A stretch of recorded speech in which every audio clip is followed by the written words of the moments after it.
in a place we call the universe.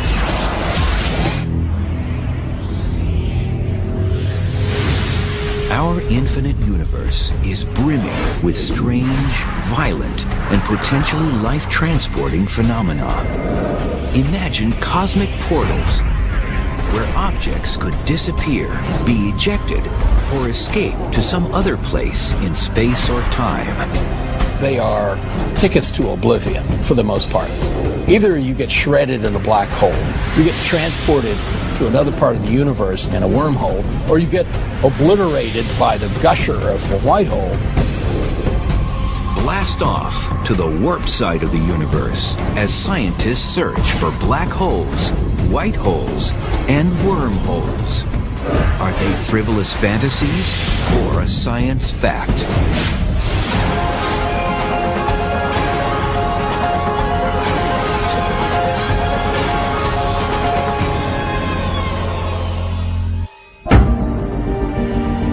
The universe is a cosmic cornucopia of endless possibilities. Imagine a shuttle service to anywhere in the cosmos. It's not aboard a futuristic spaceship. It's a galactic ride through a wormhole, a theoretical tunnel providing shortcuts through space and time. Wormholes are a little bit like a subway system that you might use in the city, where you're going into a hole, you go through a tunnel, and then you come out at the other end through another hole, and then you've traveled through the city. Same thing would be possible in a wormhole to travel between different points in the universe. Physicist Clifford Johnson has contemplated the possibility of wormholes.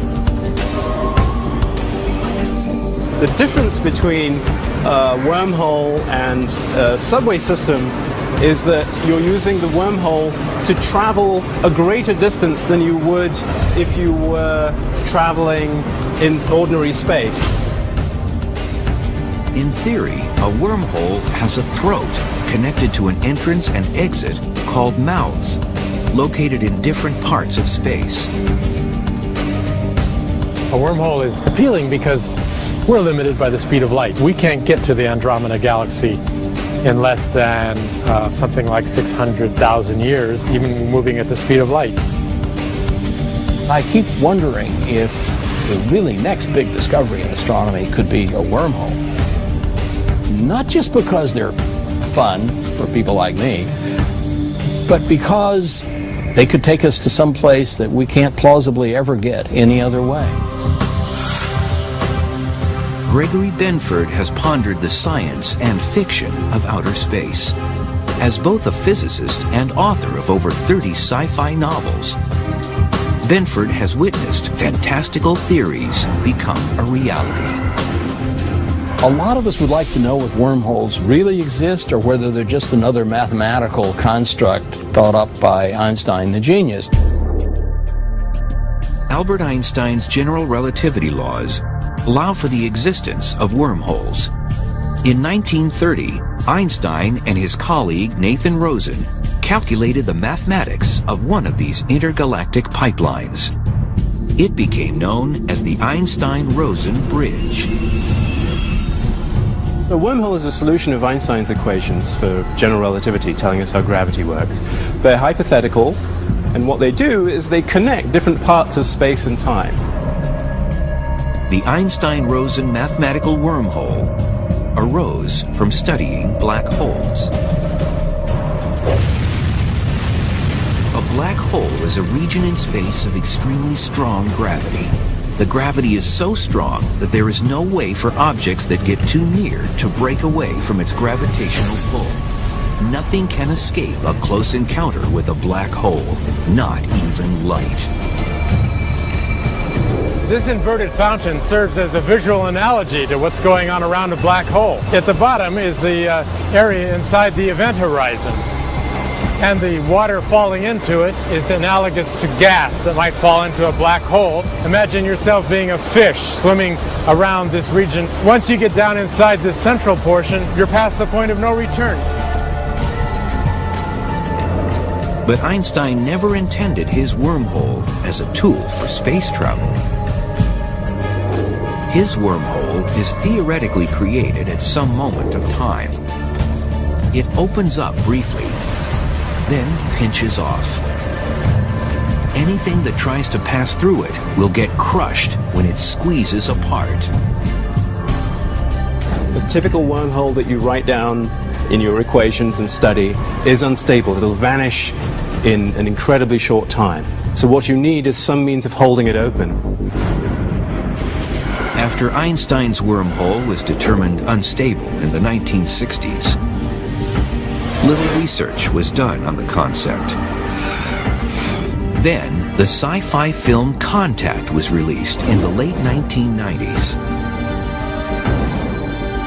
Based on the book by renowned astronomer Carl Sagan, it proposed that a wormhole could be used for space travel. The book Contact and then subsequently the movie was a nice place in fiction that was accessible to everyone, where you could see the idea of a wormhole. So it was a nice way of getting people interested in that idea all over again. This was kind of a very far-fetched idea that wasn't even considered very seriously by many physicists until Carl Sagan decided to write this book and try to make it as realistic as possible. And since that time, theoretical physicists studying Einstein's general theory of relativity have considered travel through wormholes. Scientists began to investigate whether there might be a type of wormhole different from Einstein's that is traversable. But traversable wormholes needed something to prevent them from pinching off. You want to stabilize the wormhole. You don't want the wormhole to collapse. Keep the wormhole open. That requires something new called negative matter or exotic matter. We've never seen negative matter before. It would have anti-gravitational properties. But one day, if we ever find negative matter, perhaps that's the key to stabilize the wormhole. The idea of a traversable wormhole captivated science fiction enthusiasts. It also reinvigorated the serious study of wormholes within the science community. This transversable wormhole created quite a sensation, because perhaps it is physically possible to one day build a subway system to another galaxy. The term wormhole came from an analogy with an apple. You want to get from one part of the apple to another part. If you're a worm, you can eat your way down into the body of the apple and make a little tunnel and come out the other way, and it's shorter. But unlike a worm moving here on this apple, for a wormhole in our universe, we might not know what dangers lie at the other end of the wormhole. The other end of a wormhole could be connected to a very dangerous part of the universe, with all sorts of exotic phenomena. It might even be in the core of a star. If we ever find a wormhole, and if it's close enough for us to reach, almost certainly we'll first send automated probes through and direct them to come back, maybe even put them on a cable in case something nasty happens to them and they can't return.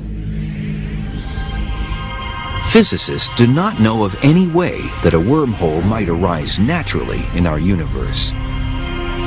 But can they be made artificially? One possibility that physicists have speculated about that might allow you to construct wormholes would be to blow them up from what's considered to be the fabric of space-time that might actually contain tiny wormholes seething in and out of existence due to the laws of quantum mechanics. Scientists proposed that perhaps traversable wormholes could be sculpted out of quantum foam, a subatomic bubble-like structure that might exist everywhere in the universe, on length scales 1 billion trillion times smaller than the nucleus of an atom. That's how you do it in principle. It's completely unfeasible using any technology that we know of, but it's at least something you might consider. If one could be engineered or located in space, scientists contemplated other possibilities for a wormhole. Could it transport galactic vacationers to different points in time, as well as different places in space? To actually create a time machine or a wormhole machine that would take us to a distant galaxy, you would have to have the physics of an advanced civilization. A civilization perhaps millions of years beyond ours. Time machines have mystified movie audiences for over 50 years. Gentlemen, I am talking about traveling through time in a machine constructed for that very purpose. But could a wormhole be used for such travel? The wormhole may lead to things like being able to go to another galaxy by walking 5 feet through a wormhole, or even going to another time. But wormholes as time machines pose unsettling questions. In the distant future, will Earthlings be able to travel to the past and perhaps change history?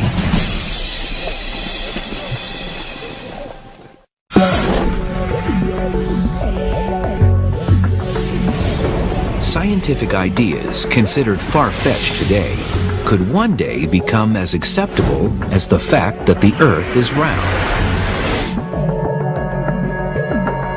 The laws of physics may allow for the existence of wormholes, tunnels providing shortcuts through space as well as time. So, could these cosmic subway systems theoretically be engineered into time machines? Einstein's general relativity laws reveal that time travel into the future is possible. They show that time is perceived differently depending on where one is in the universe and how one moves. Objects moving at close to the speed of light age slower than static objects. And objects near a gravitating body age more slowly than objects farther away. Clocks run at different rates in different gravitational fields. The stronger the gravitational field, the more slowly time passes relative to someone out in space where there's no gravitational field. On Earth here, on the surface, our clocks run slightly more slowly than clocks high up in the sky. So an example of this is that the clocks in the GPS system of satellites run a little bit more quickly than the clocks here on Earth because they're in a weaker gravitational field. And the scientists and engineers developing the GPS system had to take into account the different rate at which clocks run. If they hadn't done that correctly, then your GPS system wouldn't work. If you were taking a trip from Los Angeles to New York, you'd end up somewhere in Massachusetts. Forward time travel has been tested using highly precise atomic clocks. Scientists have placed one clock on the ground and another in a rocket flying high above the Earth. The two were compared using radio signals between rocket and ground. The clock on the rocket ticked faster. Here on Earth, my clock is running more slowly compared to someone in a rocket ship somewhere further away from Earth. So their clock is moving more quickly, they're going to the future faster. Physicists have studied whether wormholes could provide travel not only to the future, but also to the past. If there was a wormhole with one mouth near Earth and the other in the center of our galaxy, the rate of flow of time will be different at the one mouth than at the other when compared through the external universe. But when looking directly through the wormhole, the rate of flow of time appears to be the same. This difference in their relative ticking rates, as viewed externally versus viewed through the wormhole, would convert the wormhole into a time machine. What that means is that by entering a wormhole, you could leave here today and come out the other end of the wormhole hundreds or thousands of years earlier. The wormhole may lead to things like being able to go to another galaxy, or even going to another time. It's possible you can use a wormhole of a certain kind to actually transport information backward in time, or people backward in time. But backward time travel raises disturbing paradoxes. Could one actually voyage to the past and change history?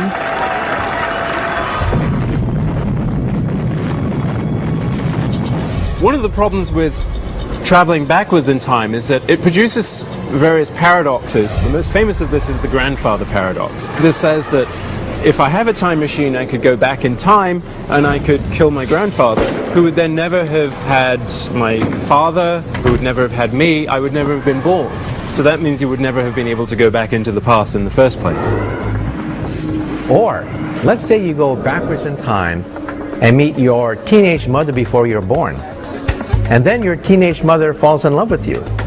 Then how can you be born if your teenage mother spurned your father and fell in love with you instead? The practical problems are enormous. But one day, if somebody knocks on your door and claims to be your great-great-great-great-great-great-great-granddaughter, someone from the future going backwards in time to meet her illustrious ancestor, don't slam the door. Perhaps in the future, our descendants will have the possibility of time travel, and perhaps one day they may come knocking on your door. Backward time travel has ignited a myriad of science fiction scenarios. If that machine can do what you say it can, destroy it, George, before it destroys you. If the laws of physics permit wormholes, then how can those laws deal with the danger of changing history?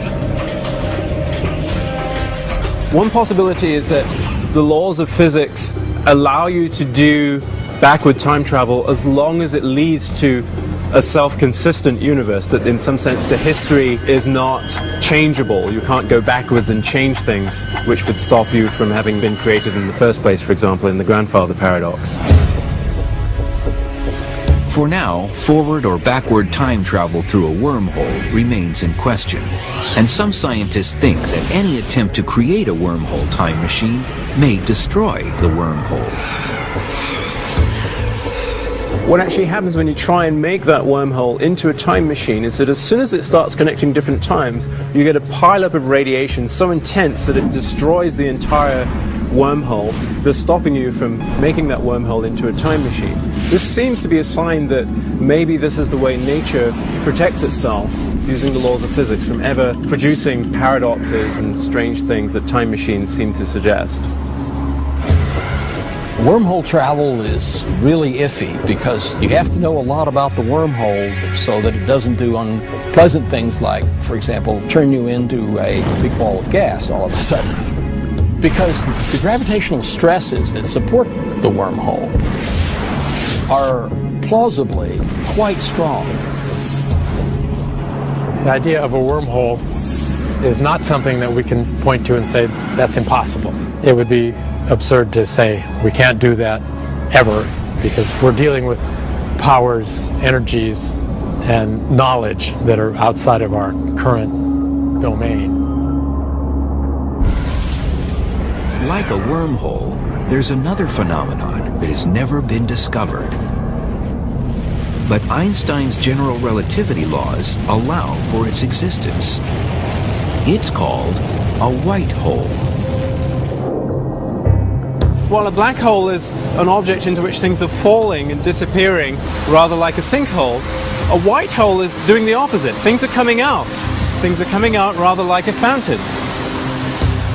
A white hole is like the unicorn. an exotic animal that's never been seen before. A white hole is very similar to a black hole, except it runs backwards. Think of running the videotape backwards. Instead of matter falling into the event horizon, never to come out, matter falls out of a black hole. So it's the opposite, a time reverse black hole.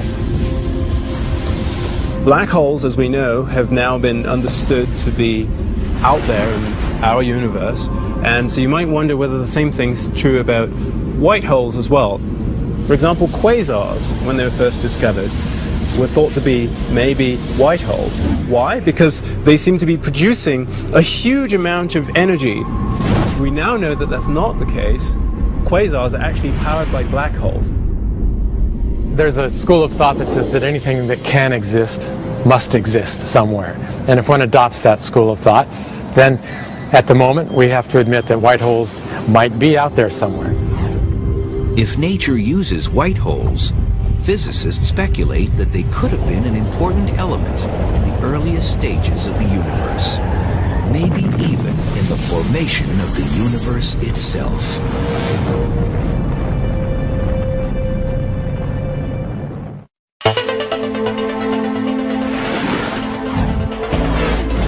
When trying to decode some of the mysteries of the universe, the answers may truly be black and white.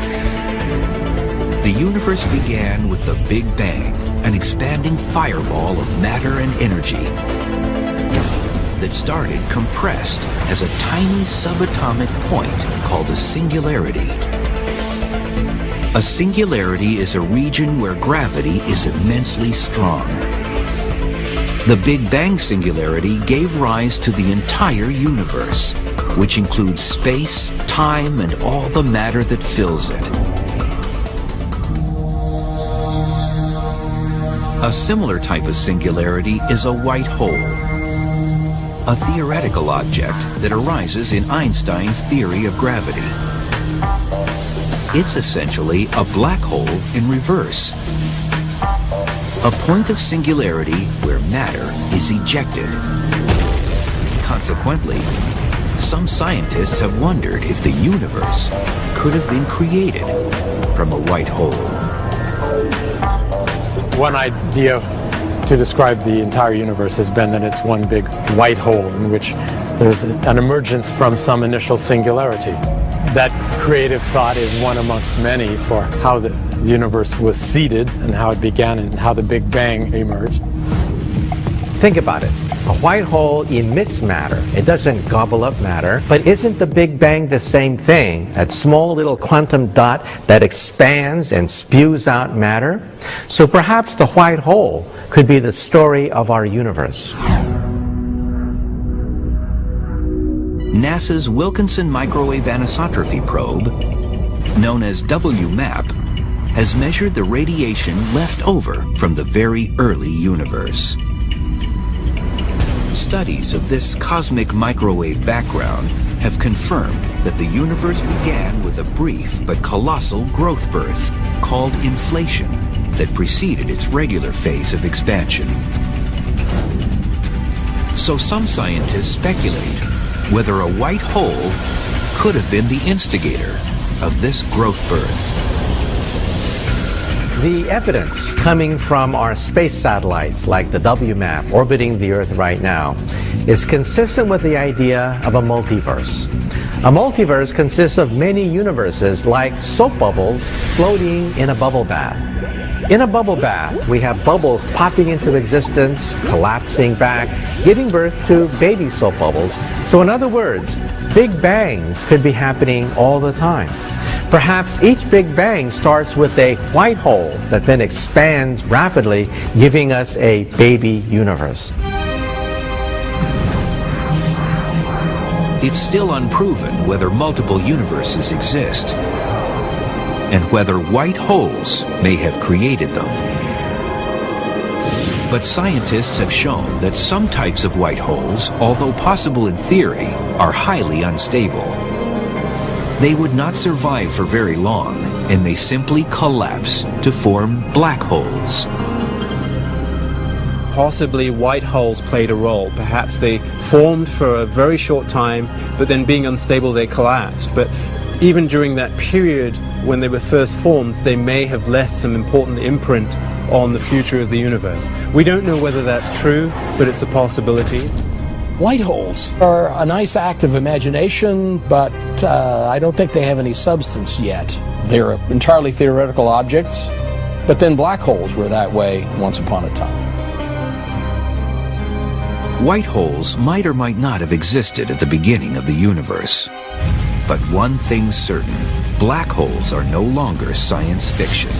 They're science fact. Scientists agree these whirling vortexes are born out of the death throes of massive stars.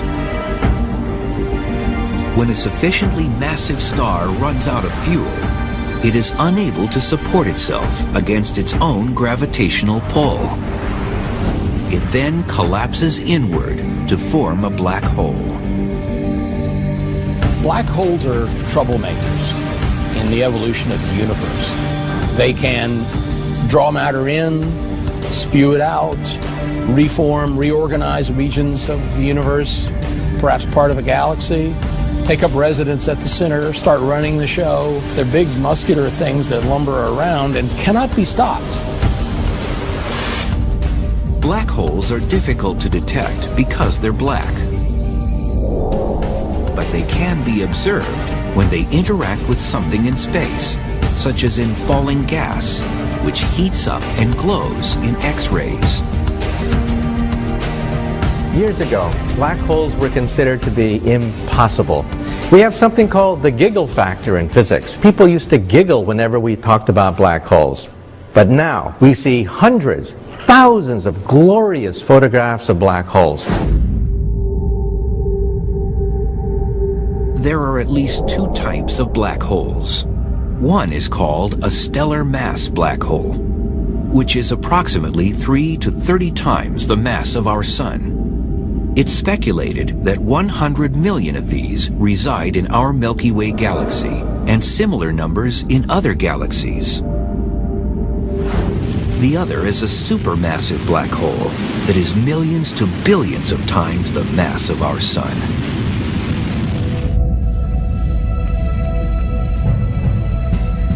It's believed that this humongous monster lives at the center of most every large galaxy. Our own Milky Way galaxy has one. Yet whether they're stellar mass size or supermassive, all black holes are cosmic cannibals. A black hole, in some sense, is like a cosmic roach motel. Everything checks in, but nothing checks out. A trip to a black hole would be fantastic, almost psychedelic. It's like having a near-death experience. As you get even closer to the black hole, tidal forces begin to stretch your body apart so that the top of your body and the bottom of your body experience different gravitational forces, and you become spaghettified. Eventually, even the atoms of your body become noodles and become ripped apart. In the case of a supermassive black hole, the process of spaghettification is somewhat different. The person jumping in wouldn't be spaghettified until passing through the event horizon. And the reason for that is because the tidal forces that would stretch him aren't strong enough until you get closer to the singularity. So the person jumping in would have a few moments of perception that they were inside of a black hole, and they could marvel at that idea before they plunged toward the singularity and then became spaghettified. And if one black hole isn't violent enough, try two black holes dueling for dominance.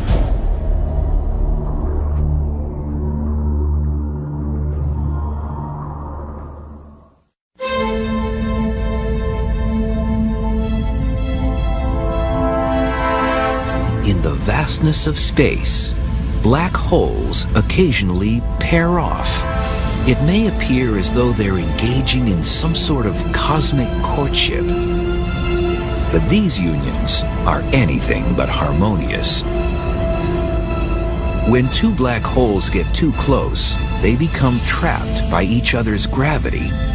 The two orbit around each other like whirling dervishes. These binary black holes will eventually collide and coalesce. It's believed that collisions between black holes will be quite common. They would be in orbit around each other and then spiral inwards, and at some point they would coalesce. And that coalescence creates a huge disturbance in space-time. If you have two objects that are bending space a lot around them and they merge together, then you'll get this ripple, this wave going out, carrying energy with it. Typically, when black holes collide, they create wild vibrations called gravitational waves, which spread across the fabric of space and time.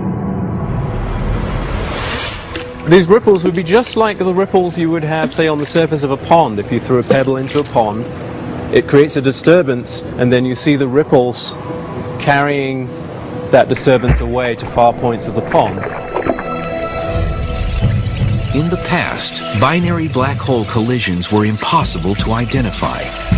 Now, scientists have developed gravitational wave detectors to track these vibrations and hopefully catch black hole collisions in the act.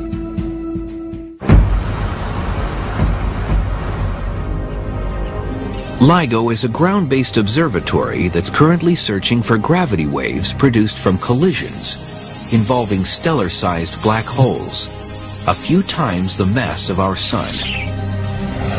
The system uses lasers to measure the motions of mirrors that hang by wires from overhead supports.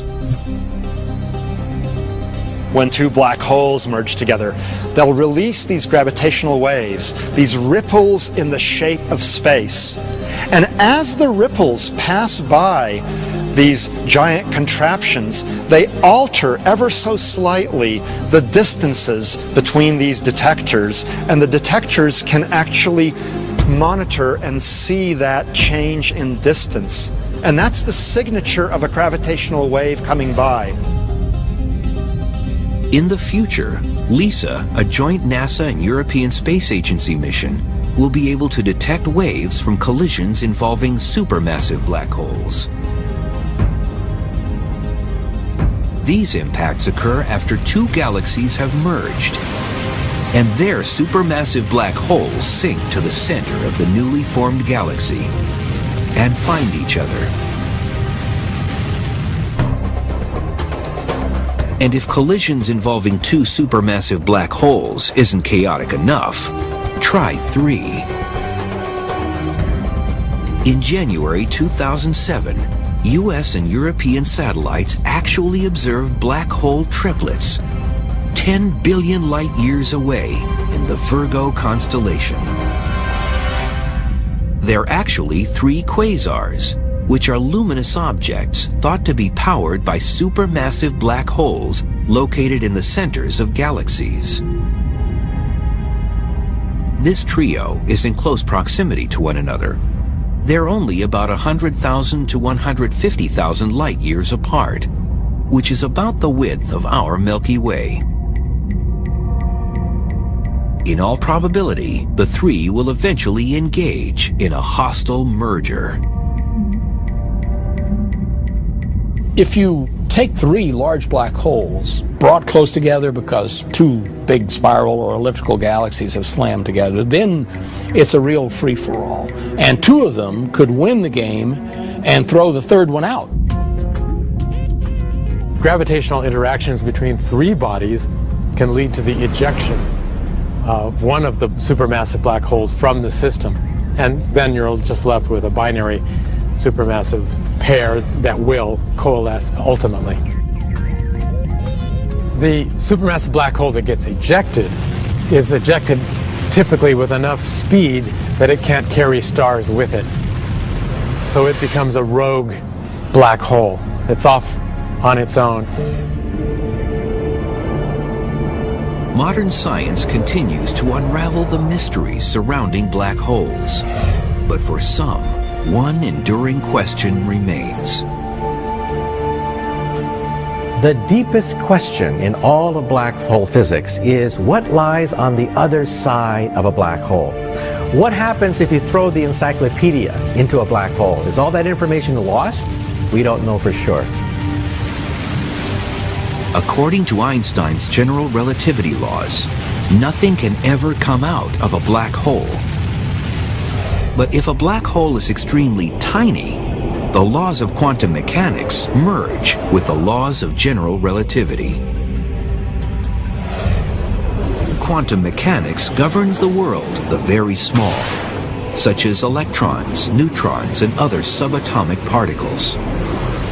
General relativity rules the world of the very large, where ordinary gravity is dominant, like planets, stars, and galaxies. The fact is, when you put together quantum theory with black holes, you find that they aren't completely inert objects that only suck things in and nothing comes out. They actually radiate. The black holes that radiate are called mini black holes, which are much smaller than their stellar mass or supermassive black hole cousins. Celebrated physicist Stephen Hawking proposed that if mini black holes exist, they must emit radiation, which has been named Hawking radiation.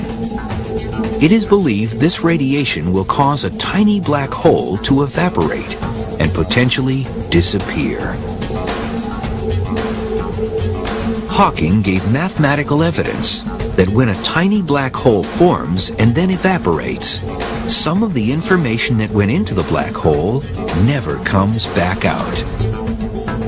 This startling prediction caused a firestorm among physicists because the laws of quantum theory insist that information can never be completely destroyed.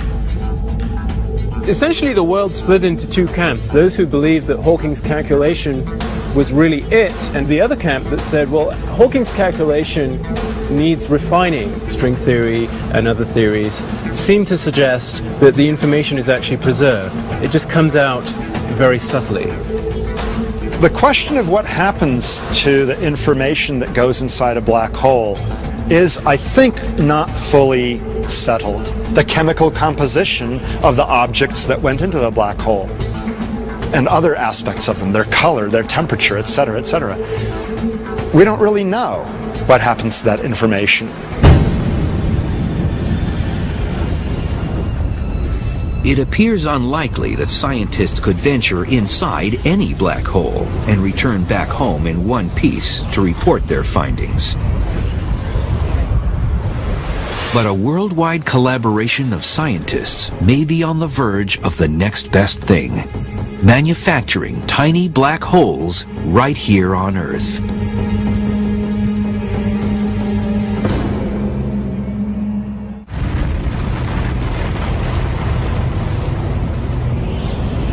Today, scientists are pushing back the boundaries of cosmic research.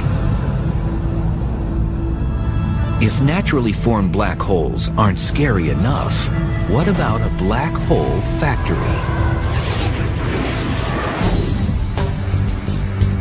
In Switzerland, at the physics laboratory called CERN, scientists have built the Large Hadron Collider, the biggest, most complex science experiment ever constructed.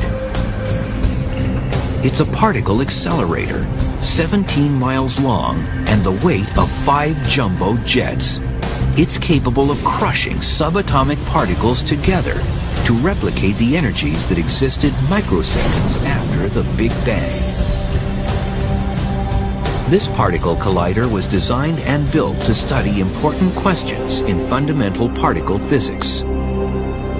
But it will cram so much energy together that if physicists are lucky about how nature works at those energies, it could also produce tiny black holes. We might be able to see microscopic black holes being formed in these high-energy collisions, and those black holes would then be amenable to study. They would rapidly evaporate. We'd be able to study their decay products and understand physics of quantum gravity in the laboratory, which is something that we never dreamed we'd be able to do in our lifetimes. But the possibility of manufacturing mini black holes has roused suspicion and fear. Could they escape the Earth's gravity and eventually devour our planet? Cosmic rays from outer space hit the Earth all the time, perhaps with more energy than these mini black holes.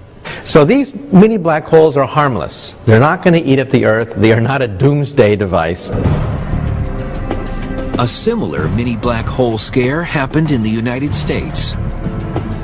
In Brookhaven, New York, a smaller collider experiment is already underway. The relativistic heavy ion collider, better known as RIC, is an underground pipeline where gold atoms collide together at 99.9% the speed of light. When the experiment began in the year 2000, news spread that these head-on impacts created black holes. The laboratory, which is very responsible, decided it needed to respond to this and reassure people, so it convened a group to look at this. And what that group found was that these kinds of collisions had been happening in outer space, and that had never caused a problem. Theoretically, we produce conditions in these collisions which should mathematically give some similarity to the theory that surrounds black holes. But in practice, we're completely safe. There's no way that any black hole that could be a concern could be produced here at RIC. Well, RIC certainly is not capable of producing a black hole of any kind. There is not enough mass which is being created here by many orders of magnitude. Although RIC cannot create mini black holes, scientists can go through the ashes of these particle collisions to learn about the early moments a few microseconds after the Big Bang.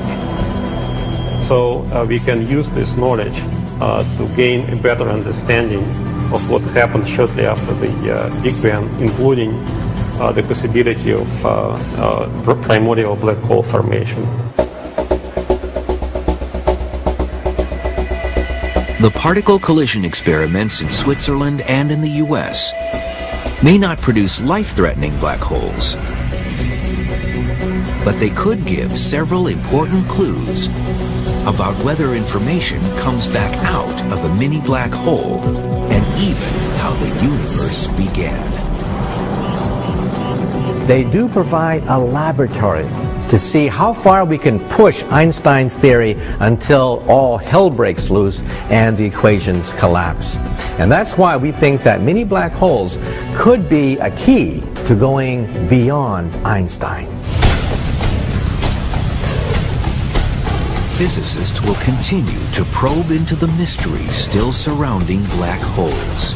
They will also remain on high alert for any signs of the elusive wormholes and white holes. The search for the next frontier marches on.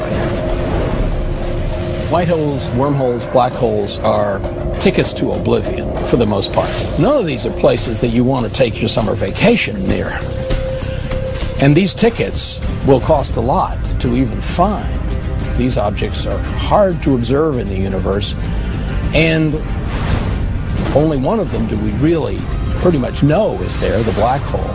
The others may be entirely hypothetical. They may be the unicorns of astronomy. There are several